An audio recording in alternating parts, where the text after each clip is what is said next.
Bismillahirrahmanirrahim. Assalamualaikum warahmatullahi wabarakatuh. Apa kabar anak-anak? Umi harap anak-anak semua sihat di samping keluarga tersayang. Okey anak-anak, pada hari ini kita akan mempelajari topik. Okey anak-anak, nak tahu lebih lanjut? Jom ikut Umi ke slide. Maksud kata penegas juga dikenal sebagai kata partikel. Terdapat dua jenis kata penegas iaitu penegas yang dicantumkan dengan perkataan, penegas yang berasingan. Penegas yang dicantumkan dengan perkataan. Yang pertama, kata penegas kah. Penggunaannya untuk menyatakan pertanyaan. Contoh ayat. Siapakah yang bermain lagi? Penegas yang dicantumkan dengan perkataan yang kedua, kata penegas tah. Penggunaan tah untuk menyatakan pertanyaan pada diri sendiri atau gerangan. Contoh ayat. Apatah gerangan nasib kita ini? Penegas yang dicantumkan dengan perkataan yang ketiga iaitu kata penegas lah. Penggunaan kata penegas lah untuk menguatkan maksud perkataan. Contoh ayat. Pemuda itulah abangnya. Penegas yang berasingan. Kata penegas berasingan yang pertama juga bermaksud pula, pun, lagi, terus. Contoh ayat. Sekalipun telah dinasihati, dia masih juga malas berusaha. Kata penegas yang kedua ialah jua. Bermaksud hanya, sahaja, untuk menguatkan perkataan sebelumnya atau juga. Contoh ayat. Apa-apapun alasan kamu jua akan dituduh. Pen itu dapat dibeli di mana-mana jua kedai alat tulis. Sesiapa jua yang lewat akan didenda. Seterusnya, kata penegas memang. Bermaksud sebenarnya, sesungguhnya, sewajarnya. Contoh ayat. Memang benar kata-kata orang tua itu. Kata penegas pun bermaksud juga, demikian juga, biar, kendati pun, meski, walau, bahkan, malahan, sedangkan, apa sahaja, bagaimana sahaja, untuk menyatakan bahawa sesuatu perbuatan mula berlaku serta untuk menguatkan dan menegaskan. Contoh ayat. Sazali pun hendak ke kantin sekolah. Terimalah tawaran itu, tidak pun pertimbangkanlah tahu. Sesen pun saya tidak ada, apatah lagi 10 ringgit. Sesiapa pun dibenarkan menyertai peraduan itu. Selepas mandi, dia pun sembahyang. Kamu pun terlibat sama. Seterusnya, kata penegas hanya bermaksud cuma, sahaja, melainkan sahaja, kecuali.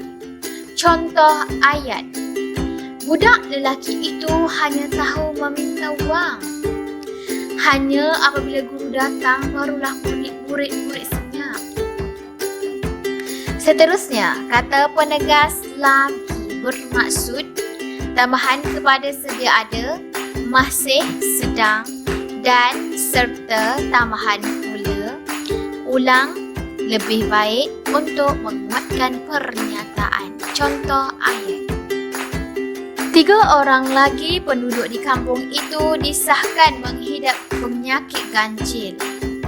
Abang saya masih lagi menuntut di universiti. Beliau baik hati lagi bermurah. Usahlah kamu memberi alasan lagi.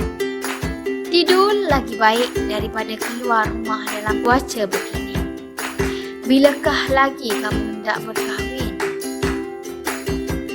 Seterusnya, kata penegas sahaja bermaksud cuma, hanya, melainkan, satu-satunya, selalu demikian, sebarang apa-apa, lebih baik juga demikian, memang, seperti biasa, sangat, sekali, dengan mudah, dengan sengaja.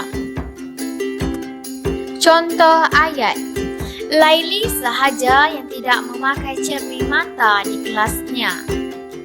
Mengapakah dia marah-marah sahaja hari ini? Kemana-mana sahaja dia.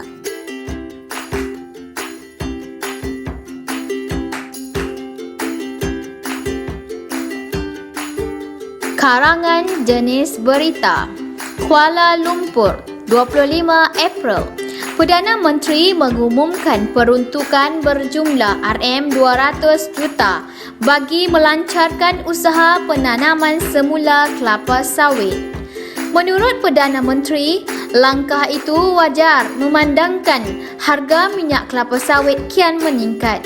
Langkah itu juga mengatasi masalah pokok tua yang sudah tidak dapat menghasilkan buah yang banyak dan lebat. Katanya, penanaman semula tanaman itu nanti dapat memberi peluang kepada pekebun-pekebun kecil di kawasan luar bandar menambah pendapatan mereka. Minyak kelapa sawit bukan sahaja menjadi produk makanan, tetapi juga kosmetik dan perubatan. Malah, minyak kelapa sawit akan digunakan sebagai bahan api secara besar-besaran pada masa akan datang. Dengan bertambahnya pengeluaran minyak kelapa sawit, maka industri-industri lain akan bertambah. Selain itu, industri kelapa sawit mampu menyumbangkan pendapatan yang besar kepada negara. Industri ini banyak membuka peluang pekerjaan kepada rakyat juga. Seterusnya, dapat membantu kerajaan mengurangkan pengangguran di negara kita, kata Perdana Menteri sewaktu ditegur ramah oleh pemberita. Perdana Menteri menyatakan bahawa rancangan untuk program penanaman semula kelapa sawit akan dilaksanakan secara berperingkat-peringkat. Oleh itu, beliau berharap agar semua pihak dapat memberikan sokongan untuk melaksanakan program yang telah dirancang. Kuis kata penegas. 1. Erna disukai orang ke mana-mana. Dia pergi kerana sikapnya beramah. 2. Rancangan realiti itu disiarkan tahun ini kerana mendapat sambutan hangat daripada penonton. 3. Siapa gerangan lelaki tua yang berbaju kelabu itu? 4. Sungai di kampung kami bersih dan jernih airnya. 5. Asrul yang memakai cermin mata dalam keluarganya.